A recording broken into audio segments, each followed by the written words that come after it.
Assalamualaikum warahmatullahi wabarakatuh. Selamat pagi anak-anak semuanya.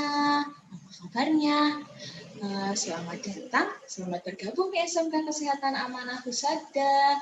Harus tetap bangga menjadi warga SMK Kesehatan Amanah Husada ya. Gimana? MPLS hari keempat. Menyenangkan bukan? Dari MPLS hari pertama sampai hari ketiga. Pematerinya, Bapak Ibu gurunya, kompeten ya. Sayangnya kita belum bisa ketemu. Baiklah, nggak apa-apa, kita bisa ketemu secara virtual dulu ya.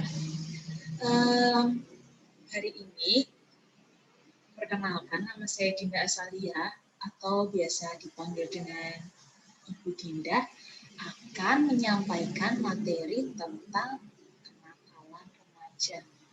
Anak-anak pasti sudah sering mendengar berita, entah itu di televisi, di sosial media, tentang kenakalan remaja. Terus, kenakalan remaja itu sebenarnya apa sih? Penyebabnya apa? Bagaimana kita bisa menanganinya ya? Oke, baiklah. Akan kita mulai ya. Ini dia materi kita pada pagi hari ini. Kenakalan remaja. Kalian masih remaja kan? Makanya kita membahas tentang ini biar anak-anak tidak terjerumus dalam hal-hal yang seperti ini.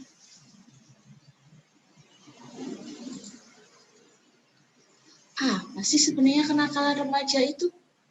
Oke, mari kita coba buat mengulas dengan menggunakan teori-teori yang sudah ada sebelumnya ya. Yang pertama ini mengungkapkan bahwa kenakalan remaja itu berarti perilaku remaja yang melanggar status, membahayakan diri sendiri, menimbulkan korban materi pada orang lain, dan menimbulkan korban fisik pada orang lain.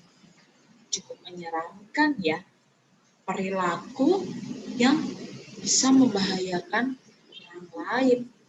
Kemudian yang kedua adalah penjabarannya, kenakalan remaja merupakan kumpulan dari berbagai perilaku remaja yang tidak dapat diterima secara sosial hingga terjadi tindakan kriminal. Wah, kalau begitu berarti kenakalan remaja ini tidak bisa dianggap sepele ya, meskipun bahasanya adalah masih remaja, tapi bisa menyebabkan hingga terjadi tindakan kriminal.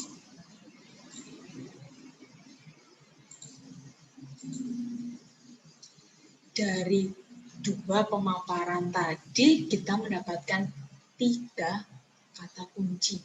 Yang pertama, kenakalan remaja itu berkaitan dengan perilaku melanggar hukum atau norma yang berlaku.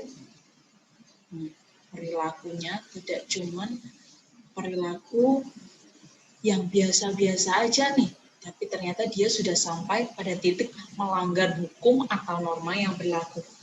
Kemudian yang kedua adalah membahayakan diri sendiri dan orang lain. Sampai orang lain juga berbahaya karena ulahnya ini. Dan karena bahasanya tadi adalah remaja, berarti ini dilakukan oleh individu atau seseorang yang belum mencapai umur dewasa, yakni sekitar kurang dari 18 tahun.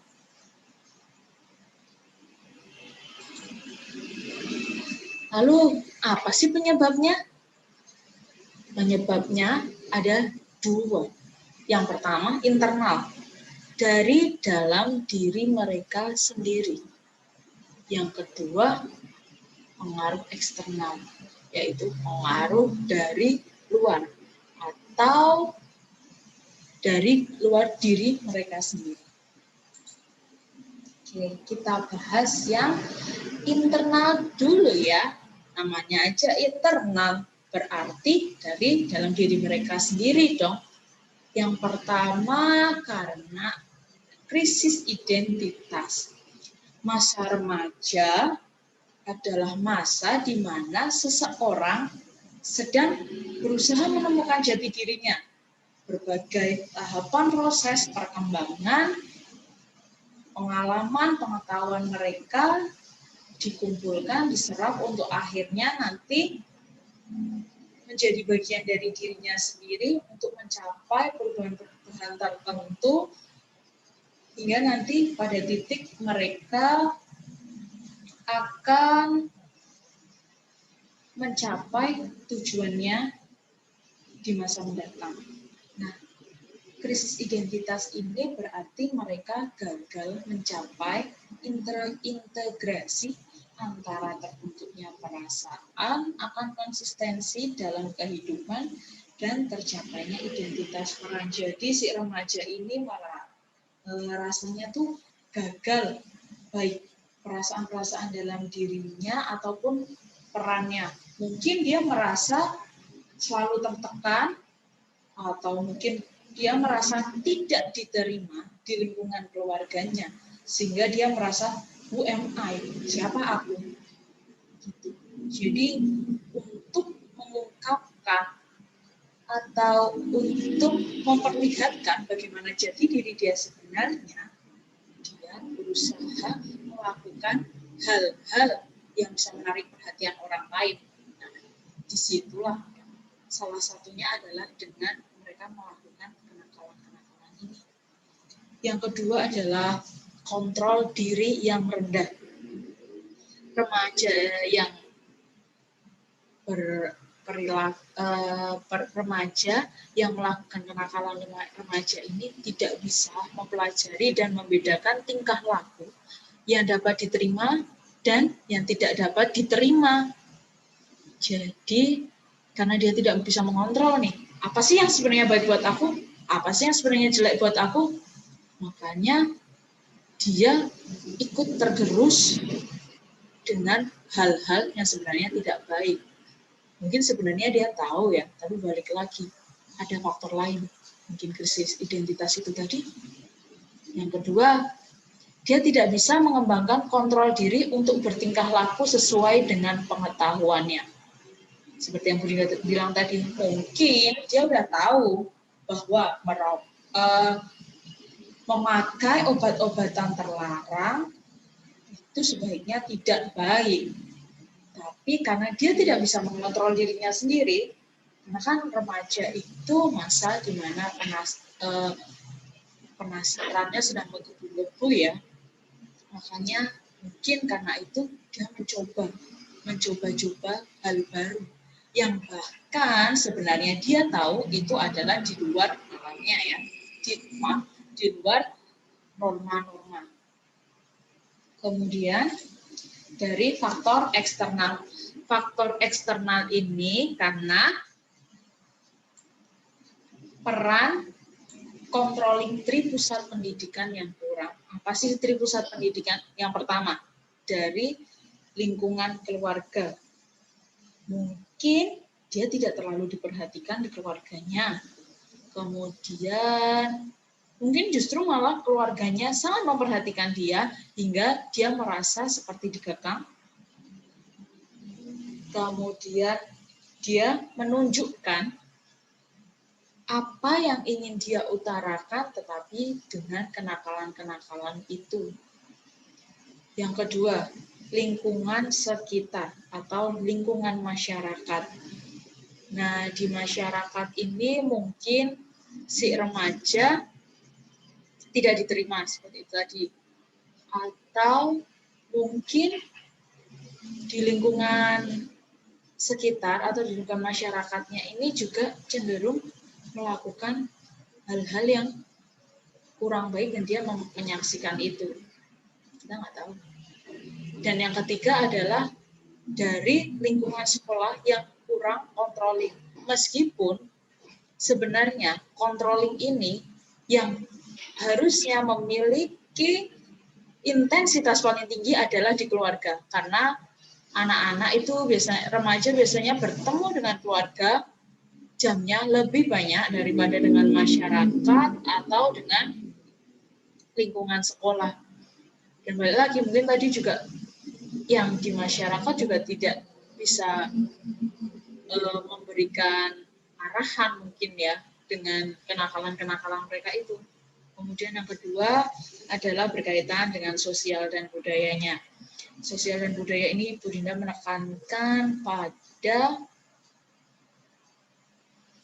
budaya-budaya yang mungkin sebenarnya anak-anak remaja itu tahu, oh ini sebenarnya nggak baik nih. Cuman mereka tetap melakukan itu, dan karena itu terus menerus mengganggu pikiran dia, mempengaruhi dia, akhirnya dia juga ikut ke situ. Kemudian hal yang lain adalah sosial media. Penggunaan sosial media yang tidak benar. Nggak semuanya kok sosial media itu jelek. Enggak. Sosial media dengan penggunaan yang benar dan dengan kita pengen tahu sesuatu hal yang baik, itu pasti nanti akan berpengaruh ke kita juga, bisa menjadi hal-hal yang positif juga. Nggak cuman melihat hal-hal yang kurang baik, yang menjadi tren, bahkan sebenarnya trennya nggak baik.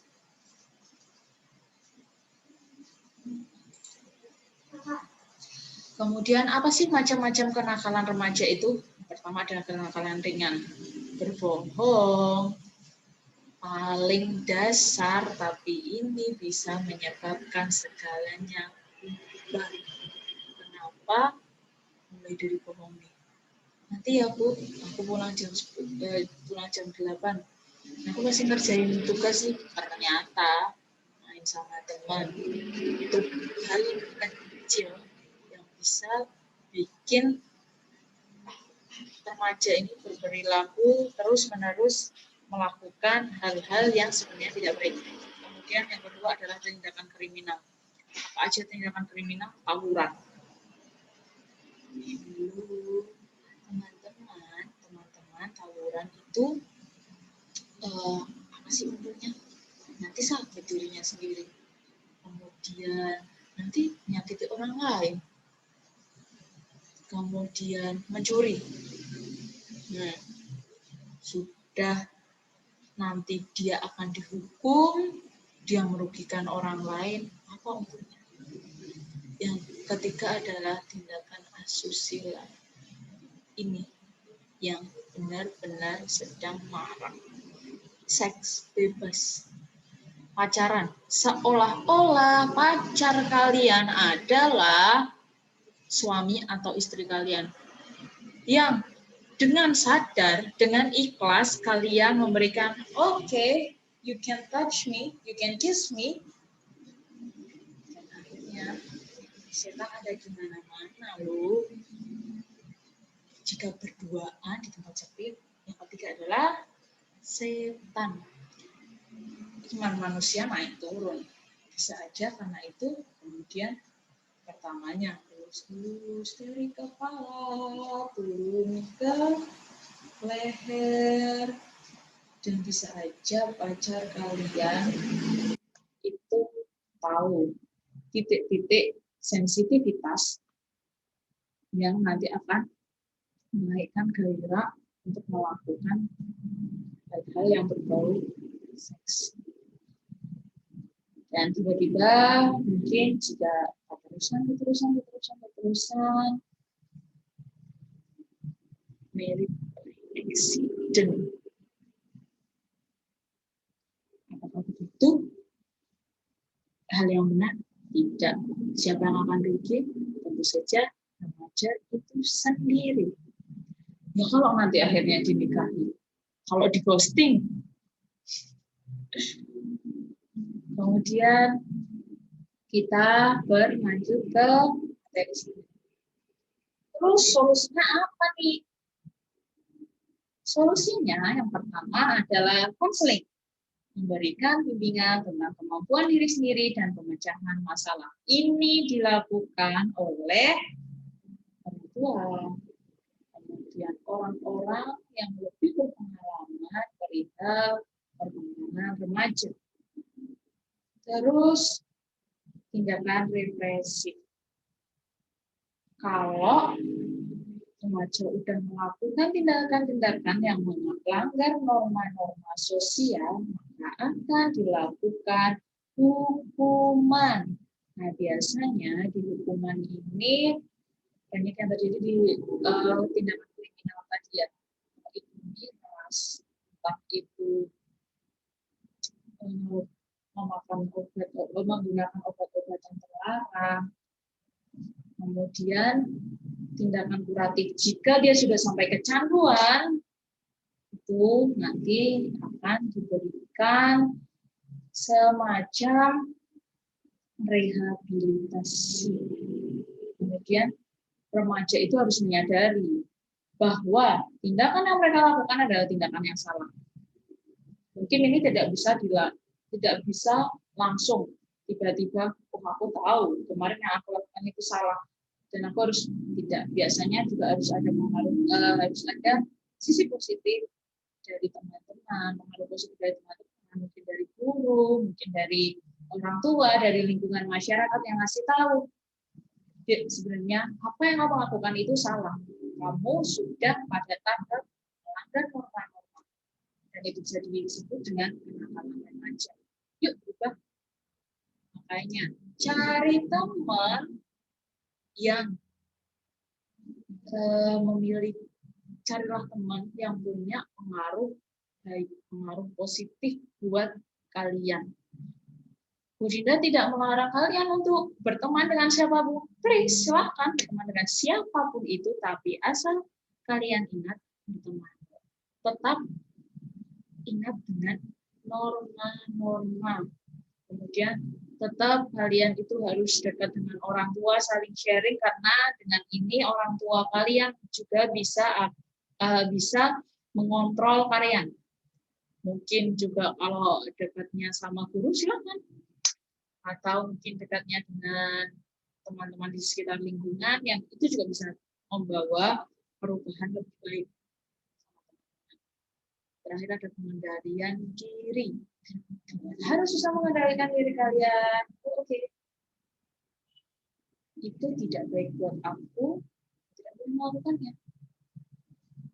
Kan kalian sudah dibekali sama orang tua, sama lingkungan masyarakat kalian, sama guru-guru kalian bahwa ini yang baik, ini adalah yang buruk. Kamu sudah akan memasuki masa dewasa, kamu sudah harus bisa tahu bahwa yang buruk stop, bahwa yang baik please. Terus akibatnya apa sih? Akibatnya kalian melakukan kenakalan remaja bagi diri sendiri itu adalah yang pertama, dengan kalian itu mungkin kalau dari yang perilaku kriminal adalah kalian penjara.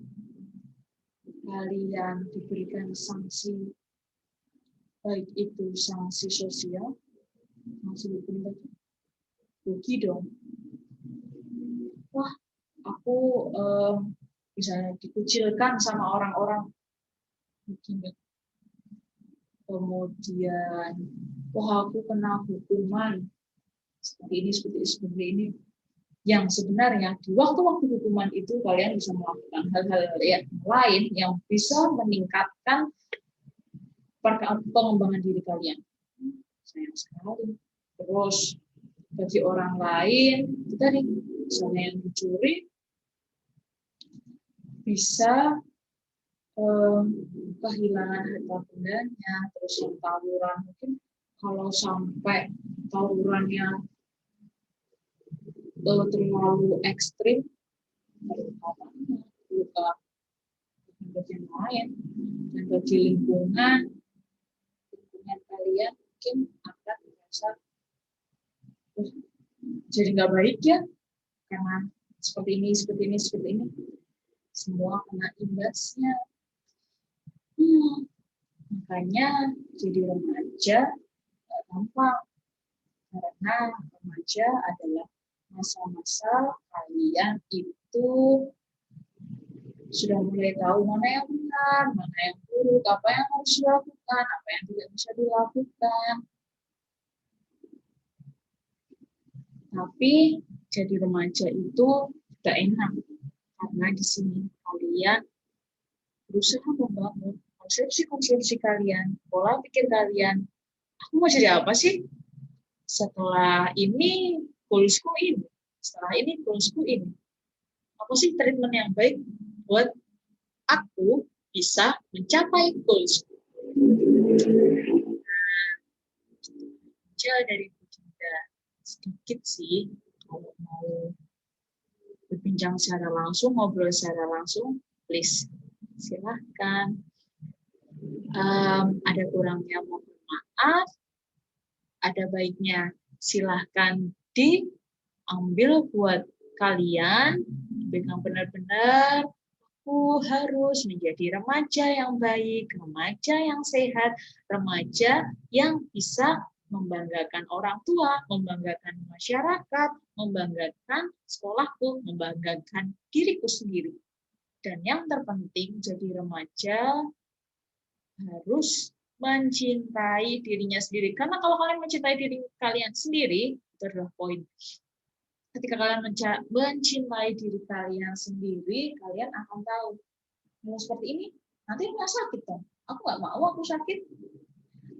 Kalau misalnya aku melakukan seks bebas, pasti tubuhku sudah dibenarkan oleh orang lain. Nanti kalau ternyata dia nggak sehat, juga yang sakit. Aku harus mencintai diriku sendiri dengan cara aku bangga terhadap diriku sendiri dan aku melakukan hal-hal yang baik untuk diriku sendiri. Itu aja, sepertinya Bunda rasa cukup, sudah cukup panjang. Terima kasih anak-anak, tetap semangat, jaga kesehatan, tetap jadi anak cerdas. Assalamualaikum warahmatullahi wabarakatuh.